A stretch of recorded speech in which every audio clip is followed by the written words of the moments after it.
Hello，大家好，又係我 Naba。咁之前咧同個觀眾咧喺Facebook 嗰度傾開偈啦，因為佢都係做酒店嘅，咁大家就傾翻啲酒店業相關嘅嘢啦。咁早輪咧傾開個話題咧就係同人客嘅關係。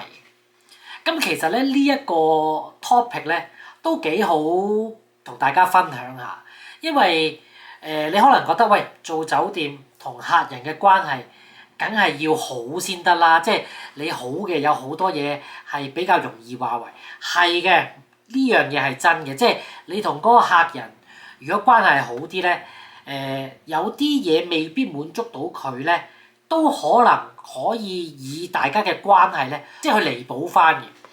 咁但係咧，做我哋酒店咧，其實亦好罩嘅一樣嘢就係同個客人太過熟。呢一個咧，亦都係當初我去教啱啱入職嗰啲同事咧，就話你同客人嘅關係咧，一定要保持一個適當嘅距離先得嘅。點解咁講咧？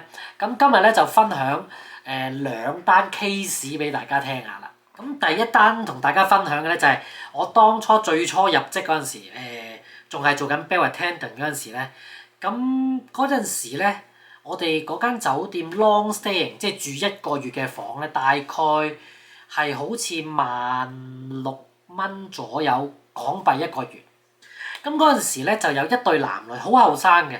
嗰陣時係應該佢未夠30歲，係28至29左右啦。咁一 pair 男女喺我哋嗰度咧就租咗個 long stay。最初咧都冇乜特別嘅，即係頭1個月都冇乜特別，因為long staying 嘅咧。你基本上一入住咧，就一定要俾晒嗰1個月嘅房租先嘅 settle 晒個房租，跟住可能仲要攞 credit card， 或者你擺低多可能1000蚊嘅 deposit for 可能mini bar 啊，啲食嘢嗰啲嘅 deposit 嚟嘅。咁嗰對情侶咧，好似係唔使翻工咁嘅，每日咧都係出去買嘢啊，出去玩啊。咁佢揸一架咧係，我記得嗰陣時係寶馬3系嘅開篷跑車嚟。咁佢又好豪爽喎，因為咧，如果你係住客停車喺酒店咧，其實都係要收費嘅。咁嗰陣時嘅收費咧係收50蚊1個鐘。咁講緊嗰陣時係20幾年前，我收50蚊1個鐘。咁佢都冇問題嘅喎。擺低架車，開車飛俾佢，咁收幾個鐘咧，佢就照俾嘅喎。咁每日咧都見佢係同個女朋友出去行街買嘢，買完翻嚟就1袋2袋攞翻上房。咁頭1個月冇問題。第2個月都冇問題嘅，第2個月佢都係月頭就落嚟 settle 晒所有房租，就擺低1000蚊按金，咁都一路都相安無事。咁呢對情侶咧一住咧都住咗半年，半年以嚟咁你大家朝見口晚見面，咁當然係比較容易熟絡啦。咁加上嗰陣時我哋所有嘅 bell attendant 亦都後生啦。咁嗰個男仔亦都係28、9歲，咁變咗大家傾嘅話題咧係好啱嘅，有陣時會傾下漫畫啊，傾下玩具啊。咁佢同 reception 嘅關係咧，亦都係好好嘅喎，即係大家都係好好朋友，好 friend，即係大家係叫晒大家名，即係已經唔係叫佢咩生㗎啦，係叫佢喂阿 Tom 咁樣，即係打一個譬如喂 Tom 又出去啊咁樣，即係已經係好 friend 嘅一個關係啦。friend 到咧有陣時係可能我哋翻夜晚收12點咧，係會一齊去食宵夜嘅，即係 friend 到係大家收工後乜都傾，因為一收工後大家傾嘅嘢就放啲啦，加上言語上又可以用翻一啲比較貼地啲嘅言辭啦，咁所以大家嘅關係係好好。咁但係咧，你一路 friend 落去咧，咁你變咗有好多嘢咧，都開始越做越鬆手啦，例如佢泊車，可能泊架車喺度，我哋都唔開飛啦，咁由得佢擺架車喺度，因為佢唔係泊過夜啊嘛，咁可能佢11、2點泊架車喺度，可能夜午7、8點佢會揸翻走，咁變咗嗰段時間我哋熟絡咗咧，可能個車飛我哋就唔開車飛，因為都認得佢，一就阿湯喂，即係條車匙俾我啦，幫你泊啦咁樣，咁幫佢跑架車，佢轉頭落翻嚟攞車，咁基本上個個都認得佢。即係叫做做壞咗規矩啦，咁啊大家都 friend 咗啦。最慘一樣嘢咧就係咧，佢住咗半年之後咧，佢繼續住落去嘅。佢 total 我記得嗰陣時係住咗10個月嘅。咁到佢第7定第8個月左右啦，佢月頭冇落去找房費喎，即係嗰個月嘅 payment 佢冇找喎。咁因為佢每一次咧佢都係俾 cash 嘅，咁我哋冇佢 credit card 冇佢成，大家因為熟絡咗啦，咁月頭都覺得佢穩陣，冇即刻追佢。咁可能到過咗10日啦，即係到咗可能月頭第10日左右啦。Credit manager 咧可能睇到個 report，喂，咦呢個客 outstanding 點解會咁多？又冇 deposit 喺手喎，乜都冇嘢揸手喎，你哋要追下咯喎。好，咁嗰陣時咧 reception 咧就會留一個 message 俾個客人，喂你要聯絡我哋前台啊，咁樣就攝入房。個客究竟覆唔覆你咧係個客噶嘛，你 reception 冇得去捉個客噶嘛。咁所以咧 send 咗 message 幾日之後咧個客都冇覆過咧，咁 reception 咧就開始揾我哋 bell attendant 啦。你見到個客咧叫一叫佢上嚟 counter 俾房費啊，都過咗半個月佢都未找房費喎咁樣。我哋會傳達個信息嘅，即係可能見到佢翻嚟，喂阿 Tom 樓上 reception 揾你喎，不如你上一上揾佢哋啊。咁但係佢跟住話好啊，我上去擺低啲，我轉頭嚟揾佢。你唔會捉住佢，喂！你而家即刻上去先啦！你未找房費，我哋唔會咁做噶嘛。咁所以咧，一拖咧又拖多咗幾日。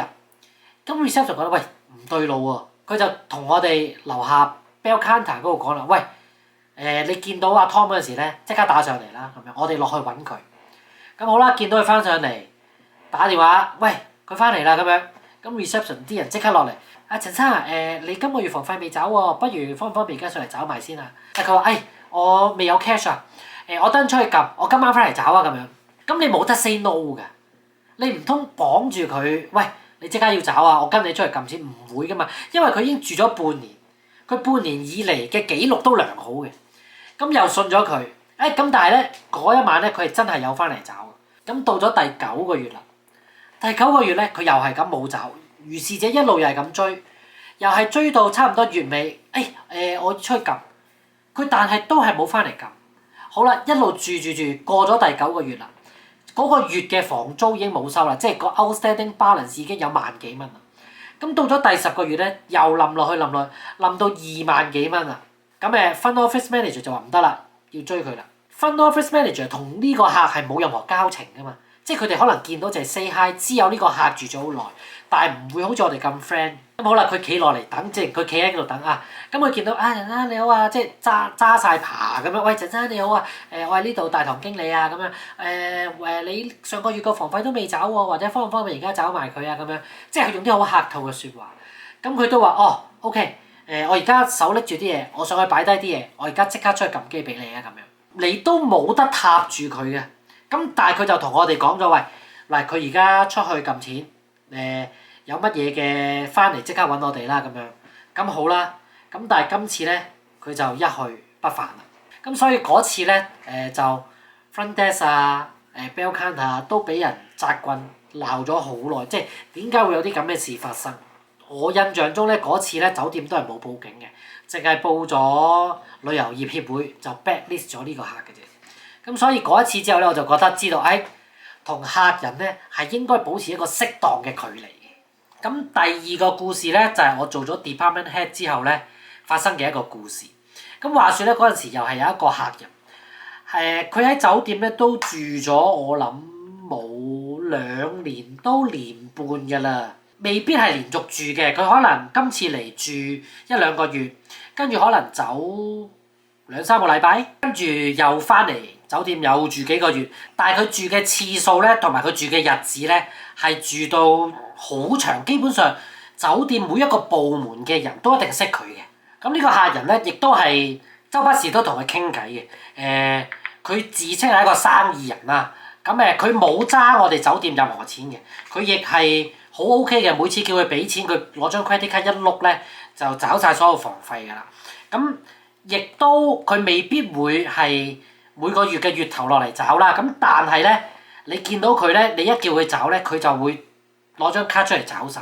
咁今次發生咧就唔係房租嘅問題，今次嘅問題咧就係有其中一個同事啦，咁都同佢好 friend 嘅，咁成日傾偈啊吹水啊，咁吹開水咧，我個同事咧就識得有啲人咧係做呢個鑽石買賣，咁佢就話咦 OK 喎，我都有啲興趣做呢啲生意喎，咁樣有冇啲貨可以睇下？咁個同事就好啦，咁我介紹你，咁又幫到我賣鑽石個朋友，又幫到你，咁 OK 啦咁樣。咁影咗啲相，咁俾咗佢睇啦，咁睇到哇，佢話OK 喎，啲石好靚喎，咁樣好啊，我揾下睇下有冇買家買先咁樣。咁跟住咧，嗰個客人就話去揾買家啦。咁好啦，隔咗可能幾日之後就同個同事講，喂我揾到買家啦，你俾啲貨我睇啊，你攞啲現貨嚟啊，我要攞去俾人睇啊咁樣。咁個同事就話嚇，你乜嘢都冇俾我，我點樣同我個朋友講攞啲鑽石俾你去攞俾啲客睇啊？咁我個同事就問咗賣鑽石，喂，咁我梗係唔得啦，你起碼要俾低啲按金我，即係我有啲嘢揸手，我先可以俾你攞啲貨去俾人睇㗎。即係佢其實只不過係叫咗個中間人。佢可能攞住嗰啲鑽石去賣俾人，就推高少少個價，咁佢食個 commission 啫嘛。咁我乜都冇，我點樣俾啲貨你咧？咁我同事就同翻個客人講，喂，唔得喎，你要俾啲按金，我先可以俾貨你攞去喎。咁個客就即刻發爛渣，喂，我都係幫你做個中間啫，我點會俾錢你啫？你信得我過，你就攞啲石嚟，我就幫你去賣，你又賺到錢，我又有 commission，咁咪得咯。咁梗係唔得啦！我個同事識呢個客，但係唔係佢賣鑽石嗰個人去識呢個人啊嘛？咁佢點會信得佢過咧？咁啊同佢講唔得啊，唔可以咯咁樣。咁都以為就咁，咪算咯，即係大家唔合作咪算咯。跟住咧嗰個客人咧就投訴咗呢個同事，話令佢冇咗個生意，同埋令佢個聲譽受損，就投訴到去 GM 嗰度，因為 GM 都識佢啊嘛。咁就要落嚟了解下件事，咁跟住又同佢亂下，又俾翻啲嘢佢，咁樣先冇事。